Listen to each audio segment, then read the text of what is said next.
High everyone, আসসালামু আলাইকুম। Welcome back to my channel Limas recipe. আজ আমি আপনাদের জন্য ফুলকপির একটা ইউনিক রেসিপি নিয়ে আপনাদের সামনে হাজির হয়েছি। তো আমার রেসিপিটি যদি আপনাদের একটু ভালো লেগে থাকে তাহলে অবশ্যই লাইক, কমেন্ট, শেয়ার করবেন এবং আমার চ্যানেলটিকে একটা সাবস্ক্রাইব করে দিবেন। পাশে থাকা অল নোটিফিকেশনে ক্লিক করবেন যাতে নতুন কোনো ভিডিও আপলোড করলে সবার প্রথমে আপনারা দেখতে পারেন। তো চলুন বন্ধুরা, দেখিয়ে দিই পুরো প্রস্তুত প্রণালী কিভাবে তৈরি করেছি আমি এই ফুলকপির দোরমা রেসিপি। তো এজন্য প্রথমে চুলায় একটা প্যান বসিয়ে দিয়ে তাতে আমি পর্যাপ্ত পরিমাণে পানি নিয়েছি এবং স্বাদমতো কিছুটা লবণ দিয়ে এটাকে একটু হাই হিটে গরম করে নিব। পানিটা যখন এভাবে বলক উঠে যাবে তখন গ্যাসের ফ্লেমটা বন্ধ করে তারপরে আগে থেকে ফুলকপিগুলো আমি ধুয়ে রেখেছিলাম এটার ভিতরে গরম পানির ভিতরে দিয়ে এটাকে একটু নেড়ে চেড়ে কিছুক্ষণ রেস্টে রাখবো। জাস্ট এটাকে 5 মিনিট রেস্টে রাখবো ঢাকনা দিয়ে ঢেকে। তো এভাবে এবার ঢাকনাটা খুলে 5 মিনিট হয়ে গেছে, এটাকে তুলে নিব। এদিকে আমি চুলা একটা কড়াই বসিয়ে দিয়ে তাতে পর্যাপ্ত পরিমাণে তেল দিয়ে দিয়েছি। তেলটা গরম হয়ে গেলে ফুলকপিগুলো পানি থেকে তুলে তেলের ভিতরে দিয়ে দিব। দিয়ে ফুলকপিগুলোকে একটু ব্রাউন কালার করে ভেজে নিব।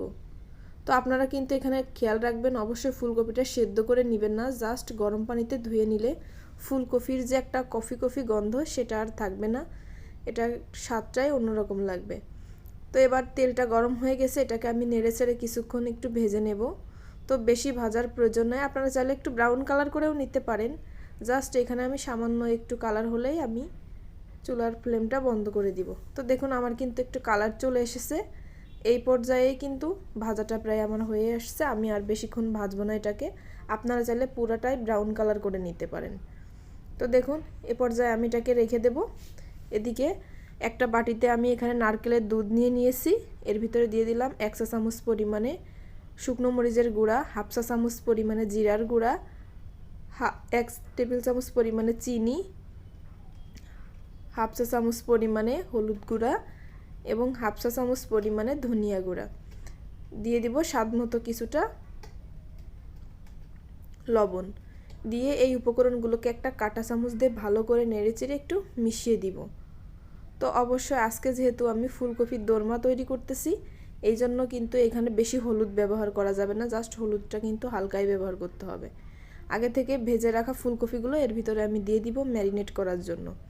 তো ফুলকপিগুলো দেওয়ার পরে এটাকে একটু কাঁটা চামচ দিয়ে নেড়ে চেড়ে জাস্ট মিশিয়ে দিব যাতে এই বেটারটার ভিতরে ফুলকপিগুলো ভালো মতন বেটারটা লেগে যায় ফুলকপির গায়ে। এদিকে চুলায় একটা প্যান বসিয়ে দিয়ে তাতে আমি পর্যাপ্ত পরিমাণে তেল দিয়ে দিলাম 1/2 চা চামচ পরিমাণে ঘি দিলে ফ্লেভারটা ভালো আসে।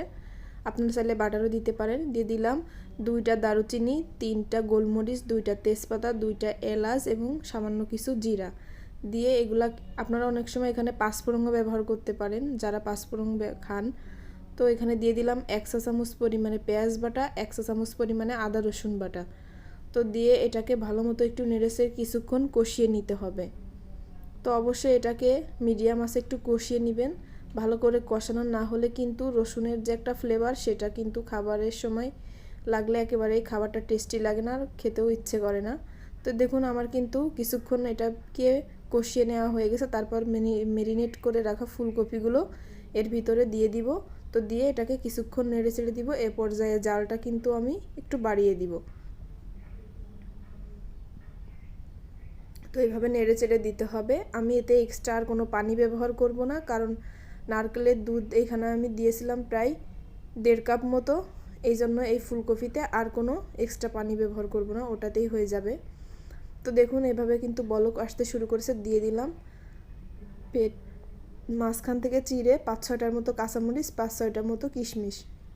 এটা দিলে কিন্তু এই দোরমার স্বাদটা কিন্তু অসাধারণ লাগে খেতে আর ফ্লেভারটাও ভালো আসে। তো দেখুন কিছুক্ষণ জাল করার পরে কিন্তু ফুলকপি থেকে এবার পানিটা ছেড়ে দিয়েছে। এবার ঢাকনা দিয়ে ঢেকে রাখবো। তো কিছুক্ষণ পরে ঢাকনাটা তুলে দেখিয়ে দিচ্ছি, কিন্তু দেখুন একেবারে ঝোলটা শুকিয়ে গেছে আর দোরমাটা রেডি হয়ে গেছে। এভাবে ফুলকপির দোরমা তৈরি করে খেলে দেখবেন আসলে কতটা মজার লাগে খেতে, এবং এটা ছোট বড় সবাই পছন্দ করবে, সবারই ভালো লাগবে। অবশ্যই এই ইউনিক রেসিপিটি আপনারা বাসায় একবার তৈরি করে খেয়ে দেখবেন এবং কমেন্ট বক্সে আপনাদের মতামত জানাবেন। এবং আমার ভিডিওটি ভালো লাগলে লাইক, কমেন্ট, শেয়ার করবেন এবং নতুন নতুন রেসিপি দেখতে চোখ রাখবেন লিমাস রেসিপি। ধন্যবাদ সবাইকে, ভালো থাকবেন।